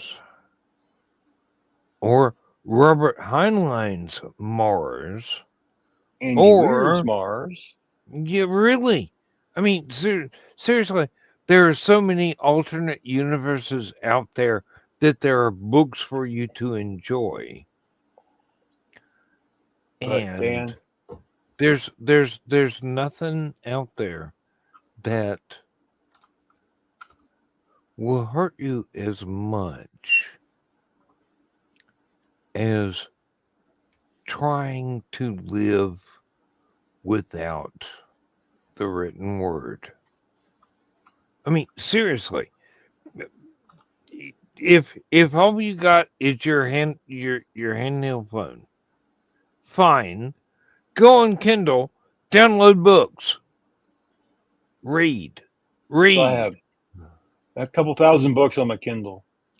I'm I lost all my library. I had massive books, but I lost it all. I've got. Oh shit! I've got 17,000 physical books. Nice. Hey, No, Dan, it, you know they it's combined all not. those books? They combined Genesis and Ruth and Job. They combined that into one anthology now. Yeah, but they need an editor. They really need an editor. Believe me, I've read that one before. Um, um, Job was the one that really brought me to Job tears. gets naughty. Well, Job's daughters get naughty, but that book's Um, naughty. 4-minute warning. Oh, I'm not going to talk about it. It's just naughty. no, Oh, you're talking about the 4 minutes? Yes, Yeah. unfortunately. Solomon, Song of Solomon. That He liked pagan women, witches, actually. that is one of the most epic erotic poems I have ever read in my life. And I was 9. When it was written, No, he wrote it. No, Oh, I didn't. I didn't. I didn't have the nerve to describe that there. I still don't have the nerve to describe that there. man, I No. can't tell you the books I discovered in my mother's room when I was 8 and 9 years old. Magazines and stuff. But they were stories, not pictures, like Pillow Talk and things like that. Oh, I read those things cover to cover. I'm sorry. My dad had a complete collection of the first 10 years of a certain magazine, and The one where boys play. no, but it was the one that told Playboy it was time to post. Um, Somebody had a little hustle going on there, huh? there you go. You're getting in the right direction, but it was the first 10 Or they years kept worth. it. They kept it in the penthouse. Is that Mm, where they kept all the magazines? Oh my God, that too. Um, We.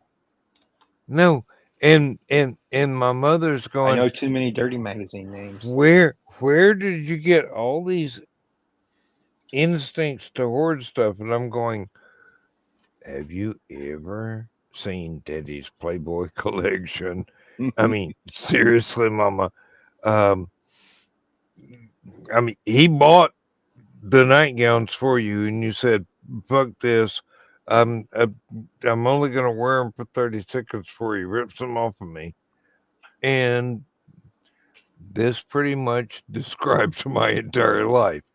Um, not watching my parents, but becoming them as I grew. Lindsay says, and I can quote this here because she's asleep and she will never rewatch the playback. There is no reason on earth I need to spend money on sexy underwear for her because I think that her absolutely without clothing is the sexiest thing I've ever seen. Yes, Thesis, I see your head nodding. You You and Foxy are on the same wavelength. Oh yeah. Um, believe me, there is nothing sexier than a woman wearing a hint of perfume and a smile and nothing else. Mm-hmm. Hmm. Do I hear a amen? I mean, seriously, do do I have to invoke Preach, preach, do I have to invoke Red Fox here? I mean, brother Dan. seriously. Oh, Red Fox, I love. That's the bluest comedian. I love Red Fox. Oh man, um, I wish we had permission to explore the career of George Carlin because I grew up with George Carlin. So did I I. also, I also grew up We all did, kind of. Huh? with Rodney Dangerfield. Hmm. Another good one. Although Rodney started a whole lot earlier than George. Rodney got They a pretty late were start. I'm not sure about that. Rodney Dangerfield was in his 50s when he started doing comedy. well, um, I started seeing both of them on Tonight Show and earlier.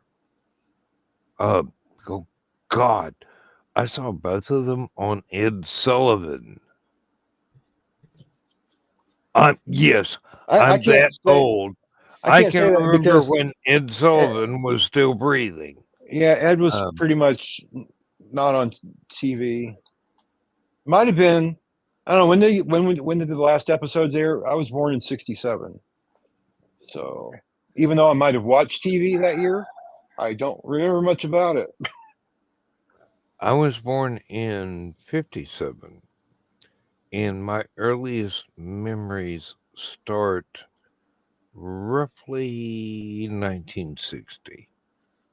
Before that, I have fuzzy impressions of physical things, but not real memories. 1960 was the year I wandered 5 miles away from the house to go play with a friend of mine I just met in his living room, and my mom had to find me. And yeah, I was tiny. I mean, 3. I mean, seriously, my sister had just been born. I was not seeking attention. I was very trusting of people who I felt and knew in my soul could be trusted. This is not this is not something I recommend to any children in this day and age because life is a whole lot more complicated than it was in 1960. I mean, seriously, Kennedy was still alive. Well, my mom didn't know I was because I walked off. Yeah, she showed up. And I was sitting there playing with Matchbox cars on somebody's uh ragweed ragweave carpet. You know the ones that are made like the um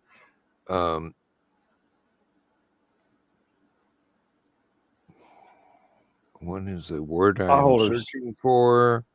like the rag potholders. The potholders. Yes, yeah, the Mhm. potholders. They look like they're just hook and loop Yep, woven, but they are. Yeah. it's it's more than a little bit.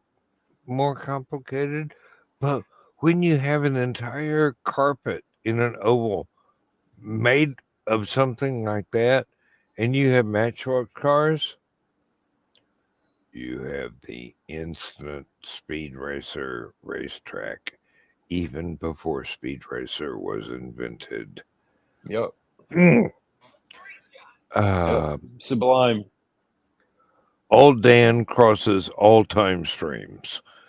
Uh, I can oh, remember back to two, almost three, and I had a severe allergy attack, and I pretty much kind of died a little bit. And I woke up. I can remember waking up in the hospital in an oxygen tent.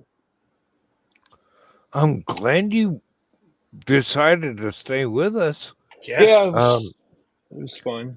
I guess I don't remember anything before no, that. I'm, I don't remember I, anything before that, but I remember all kinds of stuff after that.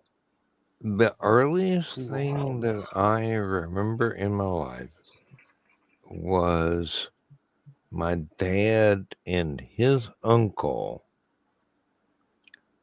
making a wooden sandbox for me and also laying out forms for some concrete company to pour us sidewalks around the house from the front porch to the back porch and the driveway itself. And a puppy dog that I only had for one day.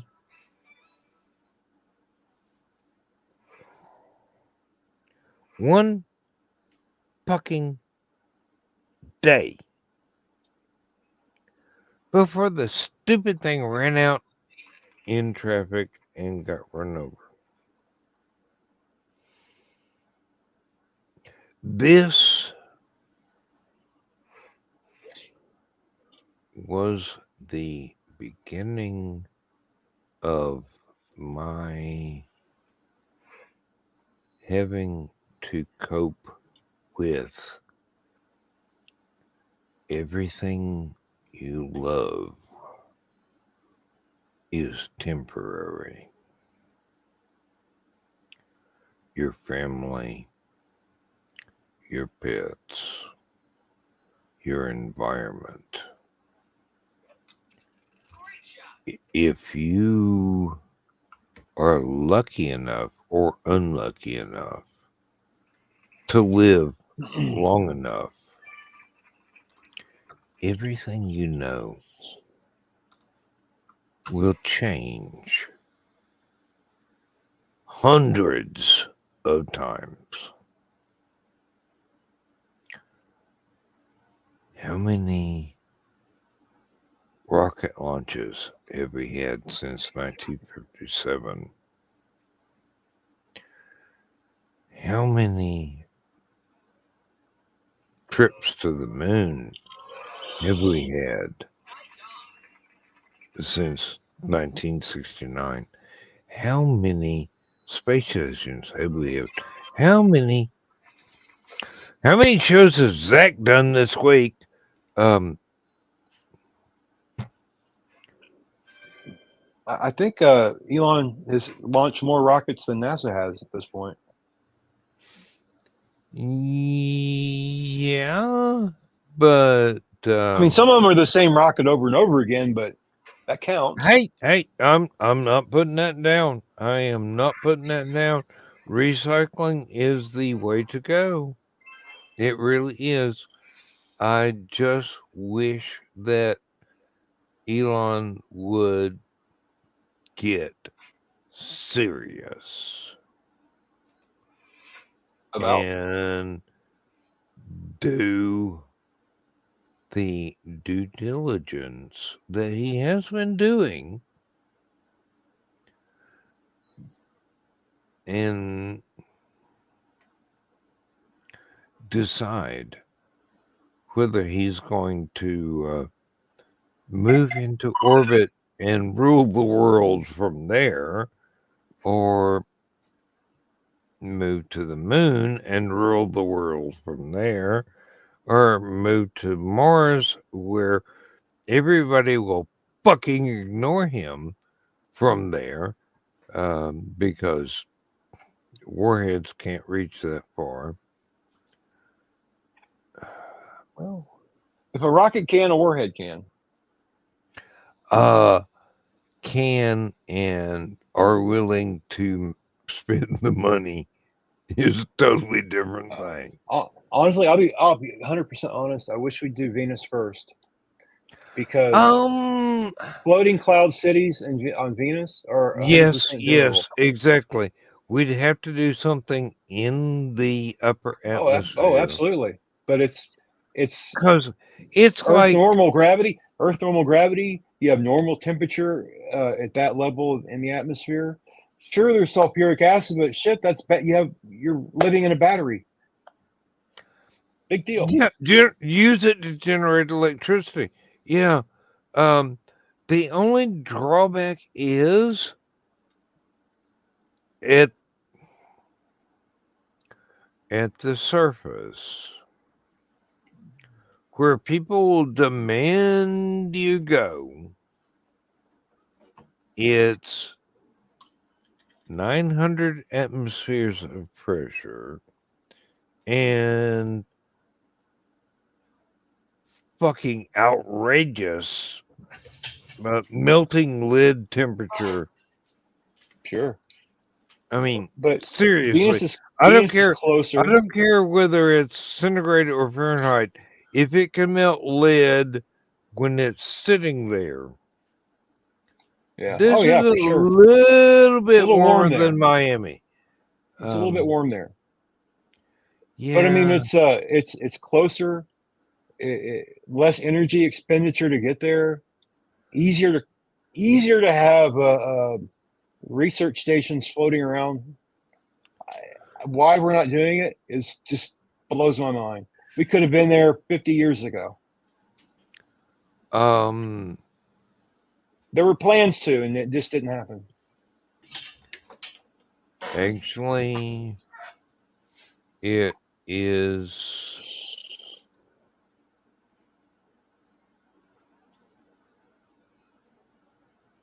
Oh, I hate to malign a fellow writer who is probably always going to be more famous than me, but Burroughs created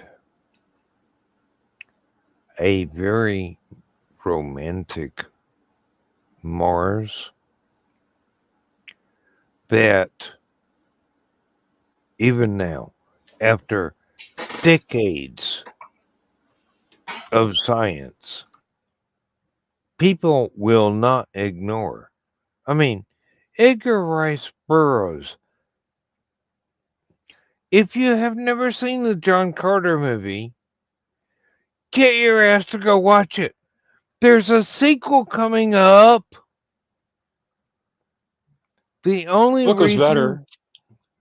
well, yeah, my books are better than any movie made from my books. Everybody, our books are better than any movie made from our books because we have unlimited imaginations. We have unlimited budget in our mind. I can sit dress the entire Marinebrim and the entire planet of Bethdish and the entire fucking solar system it sits in, 65 light years away from Earth. But there's not a single solitary soul in Hollywood that would spend $5 to pay me for that research, that knowledge. No, if they wanted to, they would steal it and title it from somebody else's work and basically screw my entire playground up. But no, I'm here. I've been here. I remain, and I provide a playground for writers that are just beginning to stretch their wings and writers who are really tired of the pro publisher shit and want to tell their stories on a playground. And as long as you don't break the playground equipment, you're good. If you break the swing set, I'm really going to get mad at you.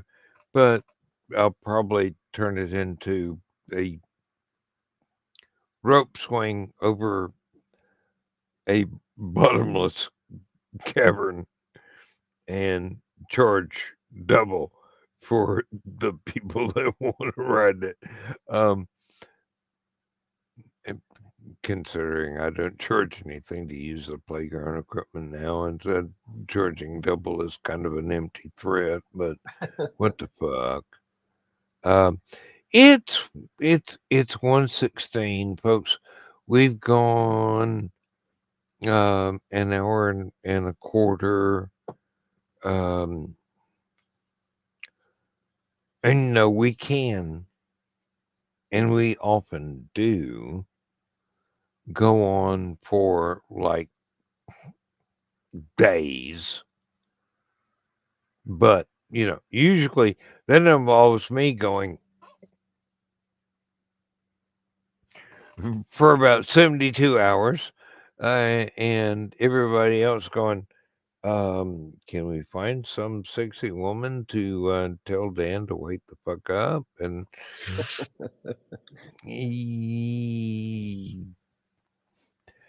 that's fairly easy to do because sexy women voices, yes. And if we can't find that, we just send Joe Dog a message. Yeah, Joe Dog would just end the show whether I'm asleep or not. Trelena would say, Dan, wake up. And I would right then. I mean, with wood you couldn't burn with a solar mirror. No, I mean, oh God. Dawn, Donna, Trelena, Pete, Thessaly. I mean, there are very, very few women on the face of this earth that could tempt me to attempt to be Polly.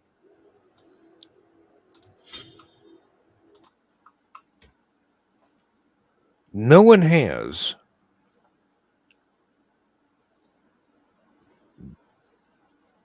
But I have Lindsay, and she's every woman I need all rolled into one. Although that sounds like a rap song right there. Probably something by Sir Mix-a-Lot, or I don't know, music. I write the shit. I don't have to listen to it. And if you buy that, you'll buy this watch. Yeah. Thank you, Dawn. She does that now.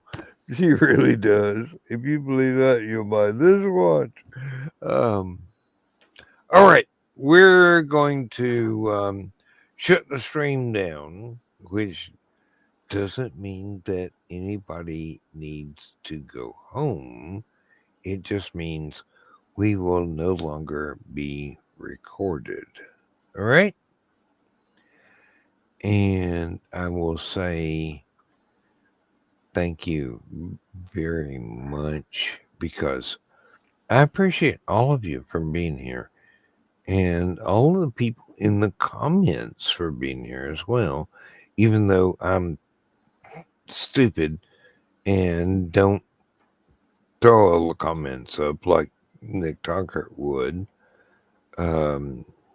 Basically because there ain't enough beer in the universe to keep my voice from cracking reading all the comments. Sure. And that's weird. We didn't see Nick tonight. I mean, we did in Stupid O'Clock.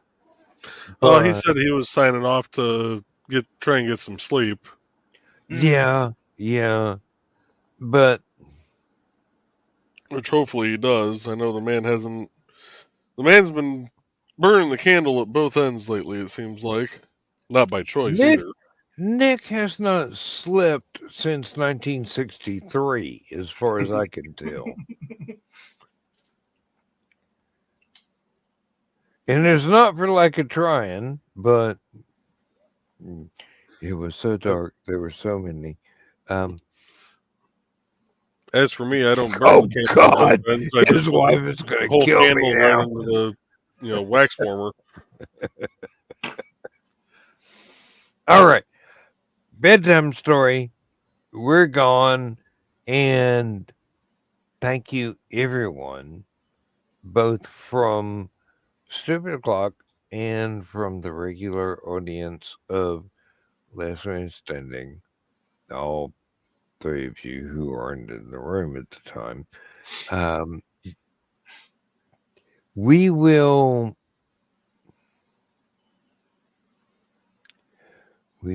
see you at your earliest convenience. Oh, and Donna's going to have fun with that line.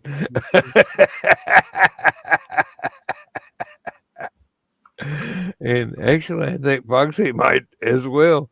You might be hearing something about, can you learn to talk like Dan? No, that's not.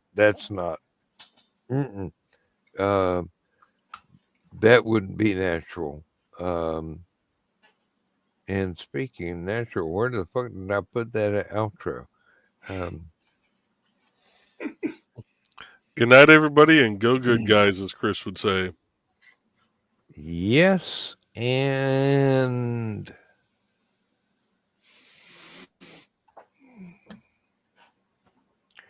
thank you to everyone. And you have no idea how much I appreciate each and every one of you. I may come across as some old drunk guy that chases whatever skirts are lifted, but no, I'm glad I'm not wearing a kilt. I'm not that old of a drunk guy that's chasing skirts. I mean, seriously. What do you mean? I was in college in the 70s. I ain't burning any bridges until after I set them on fire. Good night, people. Good night, folks.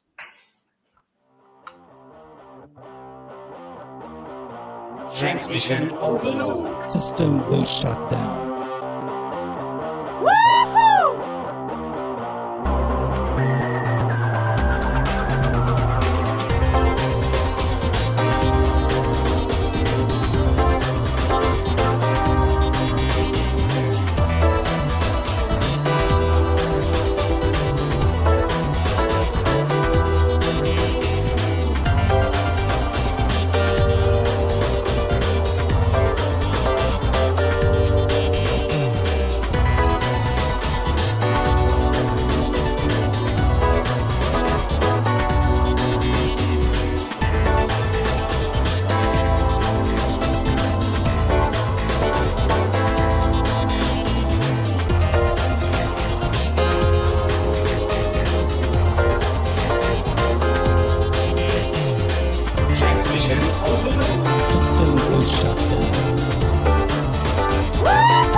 System will shut down. Transmission overload. System will shut down. System will shut down. System will shut down.